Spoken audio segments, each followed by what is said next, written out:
어떤 믿음이 대단히 좋은 며느리가 구박을 받으면서 신앙생활을 했어요. 특별히 시어머니가 예수 믿는다고 엄청나게 힘들게 했습니다. 그래서 어려울 때마다 하나님 앞에 무릎을 꿇고 골방에서 기도하면서 찬송하면서 버텼는데 그 찬송을 부르기에 참 즐겨했던 것 중에 하나가 너 시험을 당해 범죄치 말고, 그거 있죠? 너 시험을 당해 범죄치 말고 너 용기를 다해 늘 물리쳐라. 그 찬송을 부르면서 힘을 얻었습니다. 근데 교회에서 이제 어떤 분들이 신방 와서 이 시어머니에게 전도를 하려고 했어요. 그래서 우리 어머니, 며느리가 얼마나 어머니를 위해서 기도 많이 하신 줄 아세요? 그런데 이제 예수 좀 믿으시지요? 그랬더니 시어머니가 갑자기 눈을 동그랗게 뜨시면서 우리 며느리가 날 위해서 기도해? 아이고, 우리 며느리는 왕래숭 덩어리예요. 그러면서 하는 소리가 뭐냐 하면, 내가 나를 위해서 뭐 한다 그래서 들어봤더니 맨날 이 시어머니를 이기고자 하는 노래만 부른다고 그렇게 말을 했습니다. 그래서 뭘 불렀는데요? 그랬더니 이제 알고 보니까 이거였습니다. 너 시험을 당해 범죄치 말고를 이렇게 들으신 거예요. 너 시험이 당해 범죄치 말고 늘 용기를 다해 늘 물리쳐라. 너 시험일 이겨 새 힘을 얻고 주 예수를 믿어 승리하라. 그러니까 그 시험을, 이 말을 이제 시험이라고 딱 들리니까 이놈이 나를 이기기 위해서 기도하고 뭐 시험을 이기고 예수 안에서 승리한다고 하니까 엄청나게 이 마음속에 좀 분노를 갖고 있었습니다. 이건 오해이죠. 오늘 글에서 읽은 내용입니다. 여러분, 오해를 받아본 적이 있으세요? 오해를 받는 동안에 여러분 마음이 어떠셨습니까? 굉장히 답답하고 속상하고 이거 뭐 막막하고, 이 오해 앞에는요 장사가 없습니다. 감정의 요동이 일어나게 되어 있습니다. 근데 반대로 혹시 여러분 오해한 적이 있으세요? 이제 오해가 나중에 풀렸어요. 그렇지만 오해가 풀리기 전까지 여러분의 마음이 어떠셨어요? 감정이 어떠셨어요? 그 사람만 보면 막 심장이 막 뛰고 관계가 불편해지고 눈 마주치기가 굉장히 힘들고 미워하는 마음까지 생기고, 역시 마찬가지로 오해를 받을 때도 그랬는데 남을 오해를 할 때에도 감정에 커다란 변화가 생기는 것입니다. 결국은 오해를 하는 것은 오해하는 사람이나 오해를 받는 사람이나 똑같이 불편한 거예요. 편안하지 않습니다. 이 몸의 상처는 금방 고쳐지지만 이 마음의 상처는 굉장히 오래가는 것 같습니다. 또 때로는 마음의 상처가 그냥 그대로 남아있어서 쓴뿌리로 남는 경우도 있는 것입니다. 오해 관계는 오해를 하는 사람이나 받는 사람이나 다 마이너스인 것입니다. 서로 지치게 되는 것입니다. 그래서 오해는 빨리 풀어야 하는 것입니다. 특별히 이 오해가 자주 생기는 것은 가까운 사람들 사이에서 생길 때가 많아요. 아주 나랑 관계없는 사람은 오해가 생겨도 뭐 별로 그렇게 지장이 없어요. 근데 가족들, 부부들 사이에서 여러분 오해가 생기면 그거 참 오래 갑니다. 아이들과도 마찬가지고, 조금 전에 우리가 예를 들었습니다마는 우리 부모님과 마찬가지고, 우리 친구들 사이에서, 우리 교우들 사이에서 가까운 사이였는데 오해 때문에 멀어지고 정말로 그 아픔을 경험하는 경우가 허다하게 있는 것입니다. 그때는 빨리 풀어야 하는 것입니다. 이스라엘 백성들은 출애굽을 해서 40년 광야 생활을 했습니다. 여기저기 빙빙 돌다가 이제 약속의 땅 가나안 땅으로 들어왔습니다. 여호수아는 역사서입니다. 우리가 계속해서 이 공과 교재로 이제 작년서부터 이 여호수아를 함께 보고 있는데, 이 여호수아의 역사서의 특징은 전진하는 것입니다. 여러분, 역사서를 보면 암울한 때도 있어요. 아플 때가 있어요. 그러면 역사서를 읽는 나도 함께 아파합니다. 근데 역사서에서 신이 나고 정말로 흥미진진하면 함께 흥미진진해지는 것입니다. 왜 전진하는 역사인가 하면, 약속의 땅에 들어와서 그 다음부터 이 땅을 정복하기 시작을 하는 거예요. 이 땅은 남의 땅이에요. 가나안 땅은 원래 다른 사람이 살고 있는데 하나님이 그 땅에 들어와서 하나하나씩 정복해 가라는 거예요. 요즘도 마찬가지죠. 이제 군사 계획을 해서 이 전쟁을 치르게 되면 점점 이제 확대되어지는 내 경계가 있는 것을 여러분 아실 것입니다. 마찬가지로 정복을 시작한 다음에 계속해서 하나하나씩 성을 정복해 나가는, 그래서 승리하는, 그래서 결국은 이기는 가운데에서 너무너무 하나님이 우리를 도와주셨다라고 하는 그런 확신을 갖는 그런 것이 바로 여호수아입니다. 이제 어디까지 왔냐면은 다 정복을 마쳤어요. 그래서 전쟁이 끝났어요. 승리했어요. 다 내 땅이 되어버린 거예요. 다른 사람을 다 내쫓았어요. 다 내 땅이 된 다음에 그 다음에는 분배를 했어요. 분배를 해서 이제 이 집하는 이쪽에, 저 집하는 저쪽에 살도록 그렇게 했습니다. 올해 들어서 저희들이 그것을 계속 말씀을 들어왔어요. 그 다음에는 뭡니까? 그 다음에는 그냥 가서 살면 되는 거예요. 수고했으니까 쉬면 되는 것입니다. 이제는 평화를 누리면서 땀을 닦으면서 정말 매일매일 졸이는 가운데 살았던 것들 이제 안심하고 가족과 함께 행복하게 사는 것만 남았습니다. 해피엔딩으로 끝나야 되는데 갑작스럽게 이제 이스라엘 백성들 사이에 갈등이 생겼어요. 엄청난 갈등이 생겼습니다. 그 갈등은 바로 오해 때문에 생긴 것입니다.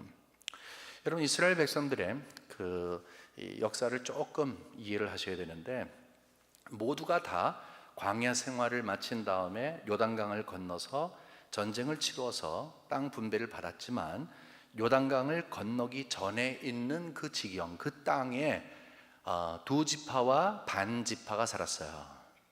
르우벤 지파와 갓 지파와 그 다음에 므낫세 지파는 둘로 나눠져서 그 반 지파, 그래서 두 지파와 반 지파라고 하면 그 세 지파를 이야기하는데, 거기는 요단강 건너기 전에 있는 땅에 정착을 했어요. 이전부터 그렇게 이 모세를 통해서 이제 땅을 준 그런 역사가 있기 때문에. 나머지는 누구예요? 다 본토에 들어와서 같이 정복을 한 그 땅에 나머지 지파들은 함께 살게 됐던 것입니다. 그래서 이제 편의상 이 동쪽에 살던 사람들이라고 하면 다시 말씀드리면 르우벤 지파, 그다음에 갓 지파, 그다음에 므낫세 지파의 반, 그 지파 일부분이 있었고, 나머지 본토라고 하면 나머지가 있었던 가나안 땅에 살던 사람인 것입니다. 그런데 문제가 생긴 것은 이 동쪽에 있는 소수 그 지파가 모여서 있는 사람들 때문에 생긴 것입니다. 오해받을 만한 일을 한 거예요. 얼마나 큰 실수를 했는지. 글쎄, 이 본토에 있는 사람들이 전쟁을 치르자 하면서 달려들었던 것입니다. 여러분, 생각을 해보세요. 지금까지 운명을 같이 했던 사람이에요. 하나님께서 한 민족으로 불러주셔서 애굽에서 그렇게 힘든 생활하다가 출애굽에서 40년 동안 함께 살았으니까 이 동족 애가 얼마나 커졌겠어요. 서로가 서로를 향해서 얼마나 귀하게 여겼겠어요. 우리가 남이가 그러면서 얼마나 함께 한 길을 걸었겠어요.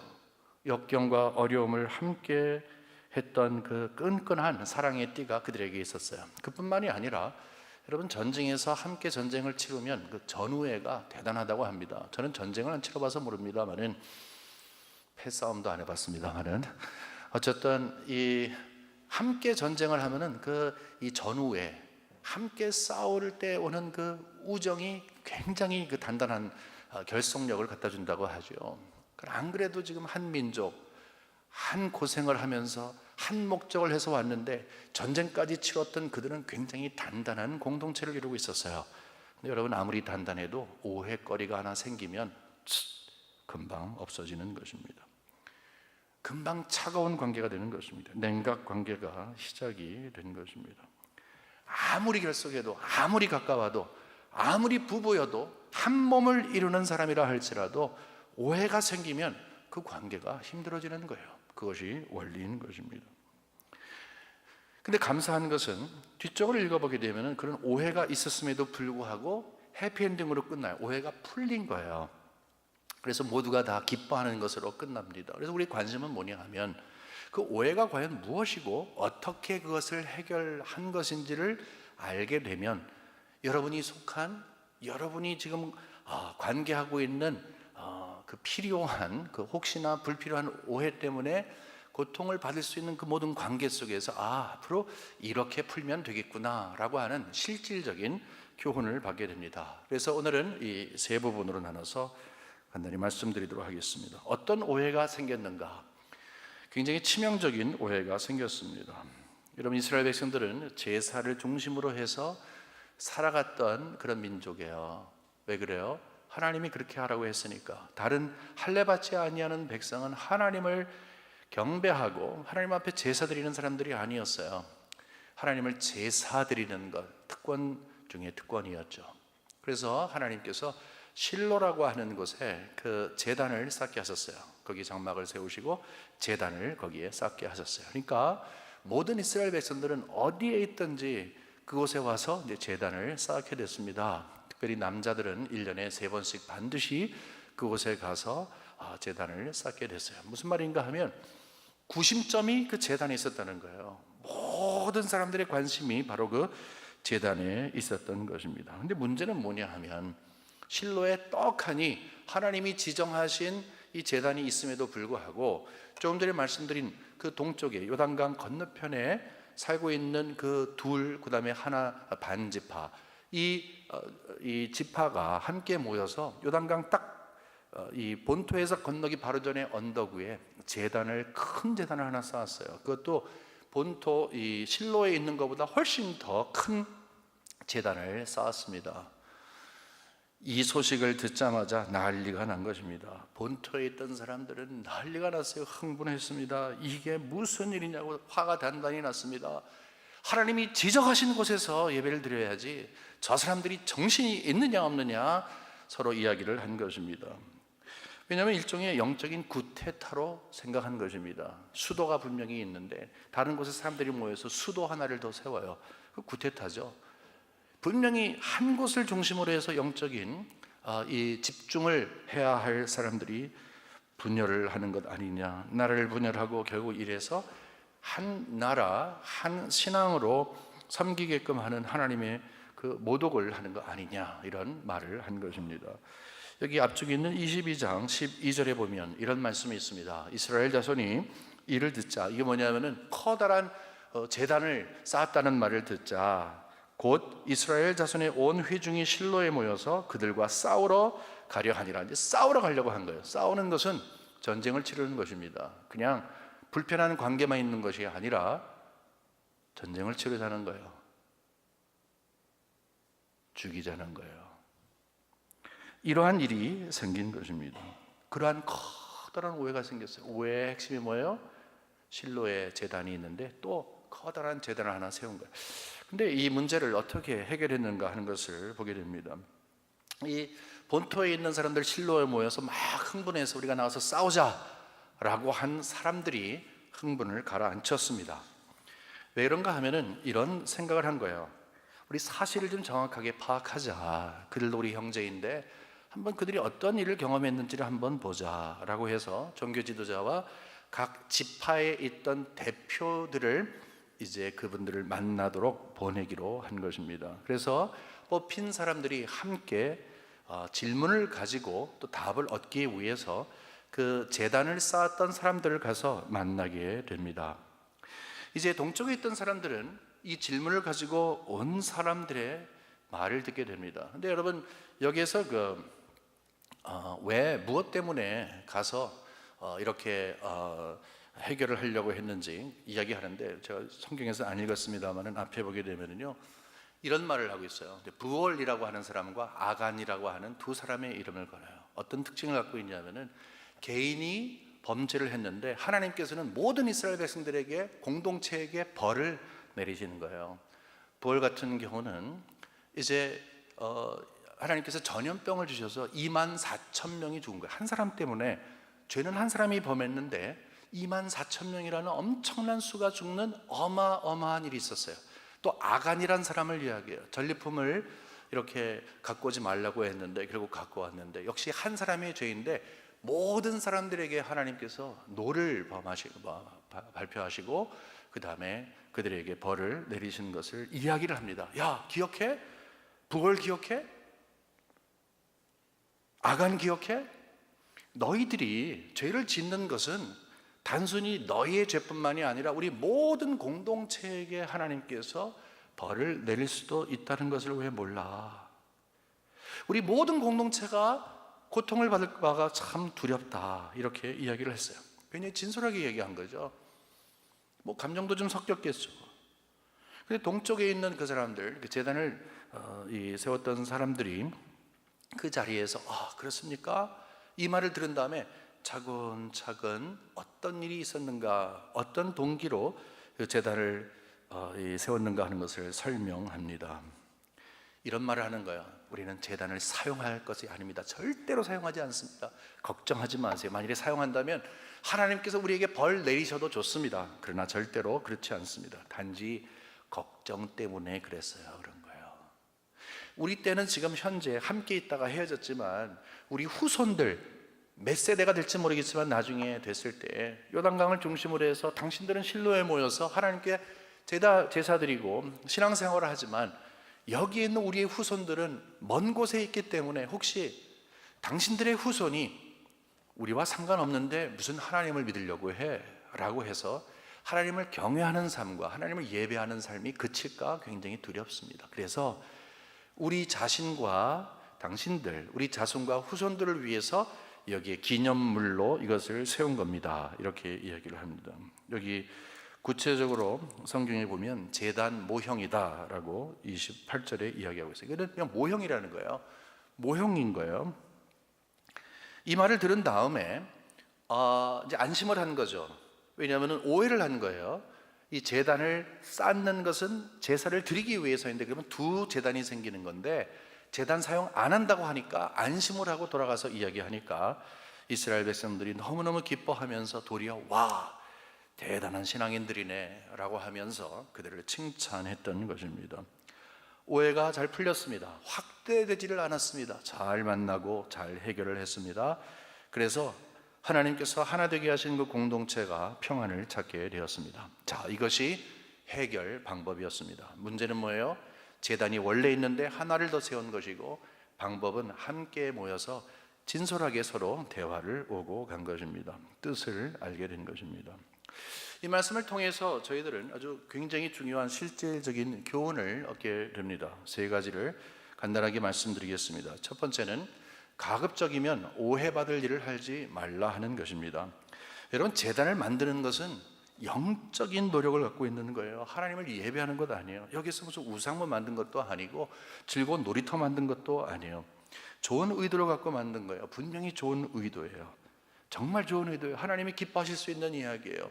그러나 한 가지 아쉬운 점이 있다면 이것이 영적인 일이고 그것을 설명하면 본토에 있는 사람들 대제사장이 다 이해했을 터인데 그것을 상의하지 않고 판단 부족으로 인해서 그냥 세운 것입니다.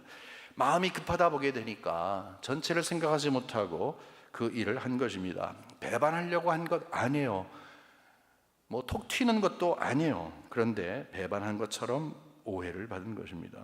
제가 애들 데리고 이제 한국에 나가서 교수 생활할 때 어떻게 미국에 혼자 오게 되는 경우가 있었어요. 그랬더니 애들이 부탁을 하더라고요. 아빠, 와이캐슬에서 햄버거 좀 사달래요. 여러분 와이캐슬 아시죠? 와이캐슬에 조그마한 버거가 있어요. 아주 조그마한 거. 이제 그거를 이제 향수를 좀 느끼고 싶어서 미국에 가니까 그거 좀 사달라고 해요. 그래서 마음이 짠해가지고 이 두 통을 얼려 갖고서 가져갔습니다. 그랬더니 얼마나 개걸스럽게 잘 먹는지 와, 이제 좀 많이 미안했습니다. 근데 한 일주일 정도 지났는데 이제 보니까 글쎄 햄버거 하나가 남아 있어요. 저는 원래 햄버거를 잘 안 먹습니다. 그렇기 때문에 뭐 저는 상관이 없는데 하나가 딱 남아 있어요. 그래서 얘네들이 이제는 질렸나 보다. 많이 갖다 줬으니까 이렇게 생각을 해서 그 햄버거를 어떻게 했겠습니까? 예, 맞습니다. 제가 먹었습니다. 먹었어요. 뭐 그냥 먹은 거예요. 그냥 아무 생각 없이 그냥 이렇게 먹었습니다. 이제 이틀인가 지나서 우리 막내가 뭐 막 뭘 찾아요. 그러더니 아빠 혹시 와이캐슬 그 햄버거 봤어? 그러는 거예요. 그래서 갑작스럽게 얼굴이 이제 하얘지는 거죠. 빨개지는 게 아니라 그때는 하얘집니다. 뭐 하얘지면서 아빠가 먹었는데 그 다음에 사내 새끼 눈에서 눈물이 그렇게 많이 나오는 줄을 처음 알았습니다. 아이구나, 엉엉 우는데요. 제가 얼마나 당황을 했는지 몰라요. 그래서 왜 그랬냐, 아빠는 넌 그냥 다 먹은 줄 알고 그냥 먹은 건데 그랬더니 자기가 너무너무 귀한 거라 두고두고 보면서 눈으로 먹고 시간이 되면 그때 먹기 위해서 아껴둔 건데 아빠가 그거를 그렇게 먹으면 어떻게 하냐 하는 거예요. 저는 그 일 때문에 안 그래도 그 사다 주느라고 돈 썼는데 해결하느라고 돈 왕창 썼습니다. 오해를 한 거죠. 이제 하나가 남았는데 제 생각에는 그거를 이제 다 먹었으니까, 물렸으니까 이제는 뭐 저건 남겨둔 거라 생각했는데 우리 아들은 그게 아니라 너무 귀하니까, 이게 생각의 차이 때문에, 오해 때문에 생긴 것입니다. 제가 아무리 옳다고 해도요, 만일에 거기에서 야, 아빠가 사다 준 거니까 이거 내 거야 라고 이야기하면 전쟁 납니다. 그럴 수가 없는 것이죠. 그러니까 제가 그렇게 오해를 했으면, 아, 미안하다, 내가 원래는 이렇고 이래서 이렇게 된 거야 라고 설명을 했어야죠. 그렇게 설명을 해서 결국은 해결이 된 것입니다. 아무리 옳아도 오해받을 일은 가급적이면 피하는 것이 좋습니다. 오해받을 일 해서 괜히 이야기 많아질 필요가 없는 것입니다. 우리는 다 완벽한 사람들이 아니에요. 완벽한 사람들이 아니기 때문에 더 조심을 해야 하는 것입니다. 여러분 조금만 신경 쓰면 되시는데 신경 써서 오해받을 일 가급적이면 하지 않으셨으면 좋겠어요. 두 번째는 뭐냐 하면, 그럼에도 불구하고 오해가 생기면 차분하게 사실을 설명하라고 파악하라는 것입니다. 사실을 파악하는 것은 굉장히 중요한 일입니다. 오해는 아까 말씀드린 것처럼 이제 쌍방적인 것이라고 했어요. 일방적인 게 아니라는 것이죠. 오해를 하는 사람이나 오해를 받는 사람이나 다 힘든 거예요. 그건 굉장히 힘든 거예요. 그러니까 결국은 오해를 하는 사람과 오해를 받는 사람 모두가 할 말이 있는 거예요. 근데 말이 맞지를 않는 거예요, 이게. 왜냐하면 생각이 다르고 현재 경험이 다르기 때문에 너무나 똑같은 것을 두고서 다른 말을 할 수 있는 것입니다. 여러분 잘 생각해 보세요. 여기 본토에서 있던 사람들이 대표를 뽑아서 가서 이야기를 했어요. 또 환영을 하고 경청했어요. 잘 들었어요. 그리고 그 제단을 쌓은 사람들이, 예, 그렇습니까? 저도 동감합니다. 그런데 이렇게 했습니다. 그럴 때, 그래요? 라고 사실이 파악이 되는 것입니다. 오해가 생겼을 때 차분하게 사실을 파악한 것입니다. 감정이 배제가 된 것입니다. 우리 신앙생활을 하면서 또 가정생활을 하면서 모든 관계에 있어서 차분하게 사실을 파악하는 이 훈련이 우리에게 너무나 필요합니다. 부부의 문제를 오랫동안 연구한 존 구트만이라고 하는 분이 계신데, 그분은 이제 부부가 함께 만나서 대화를 하는 거 한 5분 정도만 보면 이제 지금 현재 상태가 어떤 것이고 이제 나중에는 어떻게 될 것이고 과연 이혼을 할 것인가 뭐 등등의 것들을 전문적으로 알고 카운슬링 해주는 그런 분이 이런 말을 했어요. 말 굉장히 조심하십시오, 이런 말을 하면서 이 한 가지 예를 들었는데, 여러분 주부들 계신데 우리 어린아이들 아침에 학교 보낼 때 얼마나 바쁘세요. 그때 1분은 딴 때 20분 30분이나 똑같아요. 막 텅텅 뛰고 난리가 나잖아요. 애들은 안 일어나지, 또 그 다음에 준비에 따르지, 숙제 빼놓고 가지, 뭐 이것저것 있지. 막 그 아침에 전쟁을 치르는 그때에 엄마는 막 슬버슬하면서 막 이렇게 하는데 아빠가 저기 소파에 누워 있다가 이런 말을 하는 거야. 엄마가 너무너무 프러스트레이트 되니까 소리를 지르는 거예요. 야, 뭐 막 이렇게 막 소리를 지르니까 대화가 시작이 되는 거예요. 아빠가 이야기하기를, 여보, 아니 아침에 애들한테 왜 소리를 질러? 당신이 그러고도 엄마야? 그런 거야. 철이 없는 아빠죠. 그러니까 엄마가 그 말을 딱 듣고 가만히 있잖아. 애들이 말을 안 들으니까 그렇지 라고 대꾸를 했어요. 근데 거기에서 또 가만히 있는 게 아니라 그 아빠가 하는 소리가, 됐어, 이제 다 됐어. 당신한테 내가 뭘 바라겠어? 그렇게 얘기하는 거야. 그러니까 엄마가 너무 속이 상해서 하는 소리가, 알았어, 그러면 당신이 이제 다 해. 여러분 혹시 이런 대화 같지 않으세요? 이게 굉장히 커먼한 그런 대화, 이게 그냥 일상생활에 있는 그런 대화가 분명합니다. 근데 문제가 뭐냐 하면 그런 대화를 하지 말라, 해라, 그것이 아니라 그 뒤에 숨겨져 있는 의도를 파악해라 하는 것이죠. 맨 처음에 이야기할 때 이 아침에 무슨 소리를 질러, 그래도 당신이 엄마야? 라고 하는 것은요, 지금 행동에 대해서 이야기하는 게 아니라 사실은 인신공격을 하는 것입니다. 그 말에는 상대를 향해서 지금 공격을 하고 있는 거예요. 어설트를 하고 있는 거예요. 공격을 하는 거예요. 그러니까 이 말을 들은 엄마는 공격을 받은 거예요. 인신공격을 받은 거예요. 그러다 보니까 애들이 말을 안 듣는데 어떻게 이게 뭐예요? 굉장히 애절하게 자기의 합리화를 하는 거예요, 이거가.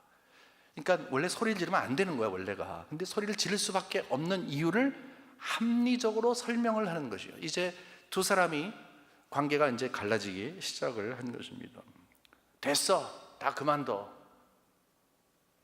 당신한테 뭘 바래? 라고 아빠가 이야기한 것은 모욕감을 주는 거예요. 상대가 뭐를 싫어하는 줄을 너무나 잘 알고 있는 거예요. 상대의 약점을 알고 있는 거예요. 너는 그런 애밖에 안 되잖아 라고 이야기하는 거예요. 그러니까 상처를 막 긁는 거예요. 또 상처를 찢어놓는 거예요. 그러니까 이 말을 들은 엄마는 이 아침에 내가 이렇게 열심히 하는데 무슨 말을 하는 거야 하면서 하는 소리가, 이제는 당신이 다 알아서 해. 이 말은 뭔 줄 아십니까? 이제 마음의 문을 닫는 거예요. 이제는 공격적인 태세와 함께 자기 방어에 급급한 것입니다. 그러니까 이 대화가 그냥 대화가 아니라 그 안에 있는 마음이 문제가 된다는 것입니다. 여러분, 대화를 하는 것은 굉장히 소중한 일입니다. 대화를 하는 것은, 왜냐하면 대화를 통해서 이 동부에 있는 사람과 서부에 있는 사람들이 함께 모여서 대화를 했잖아요. 대화라고 하는 것은 특별히 오해가 생겼을 때는 옳고 그른 것, 어떤 일이 있었는가 하는 것을 아는 그 자체는 굉장히 귀한 것입니다. 그런데 우리는 이상하게도 훈련이 잘 안 돼서 옳고 그른 것, 이렇고 저런 것을 알 때 꼭 감정이 들어가요. 그래서 비난이 됩니다. 비난이 돼요. 구체적으로 말하면 앞에 거를 이제 비평이라고 이야기한다면 그건 옳고 그른 것만 이렇게 솎아내는 것인데, 비난이 들어가게 되면 옳고 그른 거가 중요한 것이 아닌 것입니다. 그래서 더 어려워지는 거예요. 대화를 안 했으면 모르겠는데 대화를 하기 때문에 더 어려워지는 거예요. 21세기에 굉장히 중요한 화두 중에 하나가 이 소통입니다. 소통은 주로 이제 대화를 통해서 하죠. 그러니까 사람들이 모여서 만나서 이야기를 해요. 근데 이야기를 한 다음에 끝난 다음에 더 안 좋아지는 경우가 있어요. 어떤 경우예요? 이 부부는 적어도 대화를 하잖아요. 완전히 나 모른다 하고 너 모른다 하고 사는 게 아니잖아요. 대화를 하잖아요. 소통이 있잖아요. 하지만 소통에 문제가 있기 때문에 결국은 문제가 더 커지는 거예요. 그게 뭐예요? 소통은 말이 아니에요. 마음이에요. 마음이 통하지 않는 상태에서 이야기하는 것은 비난의 길이 되는 것입니다. 그래서 중요한 것은 마음을 열어두는 것입니다. 특별히 가족들이 함께 있잖아요. 가족들 매일 봐야 되는데 오해하고 마음 닫고 사는 것은 지옥이에요. 그렇지 않습니까? 여러분 공감하지 않습니까? 이 매일매일 지옥과 같은 곳에서 살고 그 갈등 가운데서 사는 것은 하나님이 우리 자녀들에게 허락하신 것이 아니에요. 그렇기 때문에 차분하게 어떤 일이 있을 때 이거는 이렇고 저거는 저렇고 상대가 어떻게 나오든 쿨하게 이렇게 설명할 수 있는 훈련이 필요한 거예요. 여기에서 두 그룹이 만나서 이야기할 때 감정이 전혀 없진 않았겠죠. 그러나 감정보다 더 중요한 것은 사실 파악에 있었다 하는 것입니다. 적어도 그들은 소통이 가능했던 것입니다. 여러분 훈련 꼭 받으십시오. 나를 표현하는 방법을 비난하지 않고 감정적으로 상대를 막 누르거나 상대를 막 흠집을 내거나 하지 않고 나를 표현하는 이성적이고 분명하고 논리적이고 확실한 것을 훈련을 해야 하는 것입니다. 두 가지 말씀드렸습니다. 가급적이면 오해를 사지 말라 얘기했고, 만일에 오해가 생기면 차분하게 사실을 파악하라고 했습니다. 마지막은 뭐냐면 아마 제일 중요한 것인데, 이것을 위해서 앞에 두 가지를 하는 것인데, 그것은 어떤 환경에서도 하나됨을 지키라 하는 것입니다. 이 동쪽에서 온 사람과 서쪽에서 온 사람들이 함께 대화가 굉장히 부드럽게 끝난, 해피엔딩으로 끝난 이유가 있다면 그것은 모두에게, 너는 나에게 나는 너에게 맞추는 것이 아니라 서로에게 맞춰야 할 공동의 대상이 있었어요. 그것은 하나님 의식 사상입니다. 결국 그들을 하나 되게 하는 것은 하나님이신 것을 알게 했던 거예요. 여기서 오해를 풀어주기 위해서 엄청난 노력을 했고, 오해를 풀기 위해서 엄청난 노력을 했는데, 함께 모인 사람들은 다 하나님을 의식한 거예요. 왜 그래요? 그들을 하나 되게 하신 분이 바로 하나님이기 때문에 그렇습니다. 여러분, 우리는 많은 시간 생각을 할 때 가족이 하나가 되기 위해서 노력하면 하나가 될 것이라고 생각해요. 그러니까 노력의 결과로 하나가 되는 거라고 생각했는데 그 원리가 아닙니다. 하나가 됐기 때문에 하나가 되도록 노력을 해야 하는 것입니다.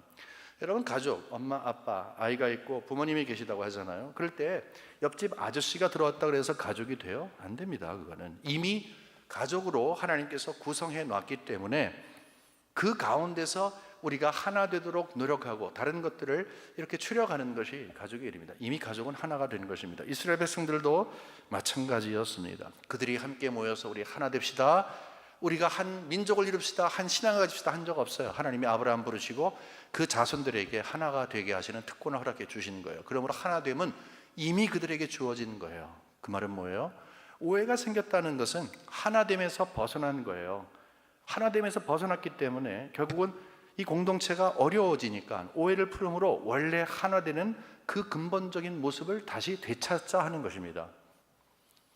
오해를 풀어서 하나가 되는 것이 아니라 원래 오해가 하나 된 것을 파괴했기 때문에 결국은 하나가 되기 위해서 우리가 노력하는 것이 아니라 하나가 된 것을 지키기 위해서 이렇게 노력을 하는 것이 오해를 푸는 과정이라는 거예요. 여러분 꼭 생각해 두시기 바랍니다. 예수님께서 우리들을 엄청나게 사랑하셨어요. 그런데 마지막에 이 땅에서 중보의 기도를 올리십니다. 유언적인 기도를 올리시고 조금 있으면 이제 하늘로 승천하시는 기도가 요한복음 17장에 나옵니다. 거기 기도를 보게 되면 맨 처음에는 자신을 위해서 기도하시고, 두 번째는 제자들을 위해서 기도하시고, 세 번째는 교회를 위해서 기도해요. 이 교회라고 하는 것은 오고 가는 모든 세대의 교회를 이야기해서 기도하는 거예요. 여러분, 이 교회도 우리 주님께서 그때 2000년 전에 중보하셨어요. 여기 교회의 어떤 그런 규모라고 하는 것은 여러분의 가정도 이야기 될 수가 있는 거예요. 여러분이 몸담고 있으면서 관계되고 오해가 될 수 있는 그 모든 기관을 두고 이야기를 하는 거예요. 근데 예수님께서 그 기도의 내용을 저희들에게 기록하셔서 알려두시면서 어떤 마음을 가지고 우리가 이 공동체를 이루어갈 것인가 하는 것을 알려주십니다. 이 17장 20절서부터 23절, 그 뒤에도 좀 원래 나오는데 여러분 꼭 집에서 이 17장 예수님의 유언적인 기도인데 이걸 꼭 한번 읽어주시면 좋겠고요. 그 우리 교회 공동체와 관계되는 거, 하나됨에 대해서 관계되는 거, 여기에서 앞으로 미래의 성도들을 위한 중보기도 이렇게 기록이 되어 있습니다. 잘 들어보세요. 내가 비옵는 것은 이 사람들만 위함이 아니요 또 그들의 말로 말미암아 나를 믿는 사람들도 위함이니 아버지여, 아버지께서 내 안에 내가 아버지 안에 있는 것 같이 그들도 다 하나가 되어 우리 안에 있게 하사 세상으로 아버지께서 나를 보내신 것을 믿게 하옵소서. 내게 주신 영광을 내가 그들에게 주었사오니 이는 우리가 하나가 된 것 같이 그들도 하나가 되게 하려 함이니이다. 곧 내가 그들 안에 있고 아버지께서 내 안에 계시어 그들로 온전함을 이루어 하나가 되게 하려 함은 아버지께서 나를 보내신 것과 또 나를 사랑하신 것 같이 그들도 사랑하신 것을 세상으로 알게 하려 함이로소이다. 아멘. 이 말씀의 핵심이 무엇입니까? 이제 두 가지가 있는 거예요. 하나님 아버지와 우리는 하나가 아닙니까? 여러분, 우리는 삼위일체에 대해서 배워요. 한 분의 하나님이신데 성부, 성자, 성령에 대해서 얘기하는 거예요. 이게 신비한 거예요. 이게 해석이 잘 안 돼. 함부로 해석할 수가 없어요. 예를 들 수도 없어요. 이건 신비한 거예요. 그것을 이야기하는 거예요. 신비한 방법으로 하나님과 내가 하나가 된 것처럼 이게 하나의 모델이 되는 것이죠. 예수 믿는 모든 사람들도 우리 안에서 하나가 되기를 원합니다. 우리의 관계가 굉장히 신비하게 하나가 되는 것처럼 저들도 신비한 방법으로 하나가 된 것을 저들이 지킬 수 있도록 우리 하나님께서 도와주시기를 원합니다. 이 말을 하는 거예요. 그러니까 하나됨이라고 하는 것은 교회가 함께 모여서 우리 하나 됩시다 으쌰으쌰 해서 되는 것이 아니라 이미 그리스도 안에서 신비한 방법으로 예수 그리스도의 몸에 우리가 함께 한 지체가 됨으로써 예수의 피를 받아 한 형제가 되고 한 자매가 됨으로써 한 가족이 됨으로써 이해가 잘 되지 않지만 우리는 이미 하나가 된 것을 이야기하는 거야. 근데 그것을 지키도록 하라게끔 도와달라는 거예요. 예수님이 그래서 중보하는 것이죠. 한 걸음 나가서 하는 건 뭐예요? 요한일서에서 얘기하는 것처럼 그러므로 저들이 하나가 되어서 아름다운 공동체가 있을 때 세상 사람들이 하나님을 사실로 믿도록 그렇게 결국은 여러분 전도한다, 선교한다 열심히 노력하지만 가장 핵심은 뭡니까? 우리가 예수 그리스도께서 피를 흘려서 하나가 되게 하신 것이 지켜지면 세상 사람들은 자연스럽게 복음을 접하게 되는 거예요. 근데 그것을 위해서 만약에 우리가 마음이 나뉘어지고 만일에 그것이 이루어지지 않으면 우리 하나님은 매우 아파하시겠지요. 하나됨이라고 하는 것은 축복입니다. 우리 의무가 아니에요. 우리의 의무는 이미 하나 되게 하신 것을 지키는 거예요. 혹시나 우리 가운데 어떤 오해가 생겼어요. 그래서 공동체가 막 힘들어요.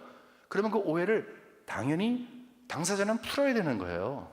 그리고 그것을 풀 때에도 기쁜 마음을 가지고, 그 다음에 섬기는 마음을 가지고, 온유한 마음을 가지고 한 형제되고 자매된 그 관계 속에서 풀어가야 하는 것입니다. 우리는 달라도 너무나 다른 우리의 모습을 발견합니다. 그러다 보니까 우리의 다른 것 때문에 오해도 되고, 그 다음에 교회가, 주의 몸된 교회가 몸살을 앓는 경우도 있을 수가 있습니다. 그러나 이 본문을 통해서 우리가 분명히 알 수 있는 것은 우리는 세상에 속한 사람들이 아니라는 것이죠. 예수님께 속한 것이라는 것이죠. 여기에 핵심이 있는 것입니다. 내가 누구인지, 나는 어디에 속해 있는지, 그러므로 나는 무엇을 의식하며 살아가는 것인지, 왜 내가 나의 스스로의 아젠다를 내려놓아야 할 것인지, 전체를 생각하며 내가 좌우를 살피며 상하를 살피며 가야 할 것인지를 성경이 분명히 우리들에게 이야기를 하고 있는 거예요. 왜냐하면 이미 우리는 하나가 됐기 때문에 그렇습니다. 말씀을 맺히겠습니다. 직접 말을 들었는데 어떤 분이 이제 조금 관계가 좀 안 좋은 분의 초대를 받아서 갔대요. 근데 아주 매운 함흥냉면을 선물로 이렇게 이제 식탁을 내놨다는 거예요. 근데 이제 제대로 먹지 못하고 젓가락만 이렇게 하니까 이 주인 측의 입장에 있어서는 아이고, 저 사람이 마음이 아직도 누그러지지 않았네. 초대받아서 이렇게 열심히 해서 냉면을 좀 줬으면 먹어야지, 이제 그랬다는 거예요. 이 마음속에 이제 불편한 마음이 생겼는데 나중에 알고 보니까 그분이 요즘에 속이 하도 안 좋아서 약을 먹으면서 이제 매운 것, 짠 거 이런 것을 전혀 먹지 말도록 의사가 권하기 때문에 못 먹었다는 거예요. 그래서 그것이 너무너무 미안해서 도리어 나중에 연락해서 이제 함께 식사하면서 이제 가까워졌다는 그런 말을 했습니다. 원래 오해라고 하는 것은 여러분 큰 거 아니에요. 오해의 핵심은 굉장히 작은 거예요. 오해의 출발점은 굉장히 작은 거예요. 근데 그것이 확대가 되면 엄청나게 큰 거가 되는 거예요. 엄청나게 큰 문제로 보이지만 그것이 다시 뒤로 돌아가 보면 굉장히 작은 것으로 시작이 되는 거예요. 그래서 우리는 오늘 주신 말씀과 마찬가지로 이왕이면 오해받을 일 하지 말고, 만일에 오해를 받았으면 사실이 무엇인지를 감정 빼놓고 남을 교수하는 것 아니고 사실 있는 그대로 드러내고 알리는 것을 당연히 해야 합니다. 중요한 것은 그 알리는 것이나 그것을 받는 것이나 모든 공동체가 그렇게 됨으로써 하나가 된 것이 아니라 이미 하나가 됨으로써 혹시나 그것 때문에 공동체가 몸살을 앓으면 공동체를 착하게 시작하신 우리 주님이 아파하실 것을 생각하여서 우리는 우리를 내려놓고 그 공동체를 위해서 어떤 선택을 할 것인가를 하는 것이죠. 맨 마지막에 해피엔딩이 모두가 다 기뻐했어요. 나중에 돌아와서 얘기하니까 너무너무 즐거운 거예요. 그렇지. 뭐예요? 이제는 단순하게 그냥 국가적으로 그리고 사회적으로 하나가 되는 공동체가 된 게 아니라 굉장히 결속된 신앙 공동체가 된 것입니다. 왜 그래요? 한 하나님을 모시고 잘 모시고자 하는, 당대와 차세대에 계속 모시고자 하는 마음이 확증됐기 때문에 그렇습니다. 여러분들이 하실 일들이 있으시죠? 여러분들을 통해서 놀라우신 하나님의 은혜가 이루어지기를 주님의 이름으로 간절히 축원합니다. 하나님 아버지, 우리를 사용하여 주시옵소서. 하나님, 혹시나 나 때문에 오해가 생기고 나 때문에 쓴뿌리가 있고 나 때문에 공동체가 어려워진다면 공동체를 이루신 우리 주님이 아파하시는 것인데, 오 주여 불쌍히 여겨 주시어서, 주님 불쌍히 여겨 주시어서 우리가 우리 주님 의식하면서 용납하며 끌어안으며 사실이 어떤 것인지에 대해서 함께 살피며 결국 주께 영광 돌리며 기뻐할 수 있는 가정과 모든 관계와 주의 교회와 또 이 사회가 될 수 있도록 저희를 사용하여 주시옵소서. 예수님의 이름으로 기도합니다. 아멘. 일어나시겠습니다. 오늘 복음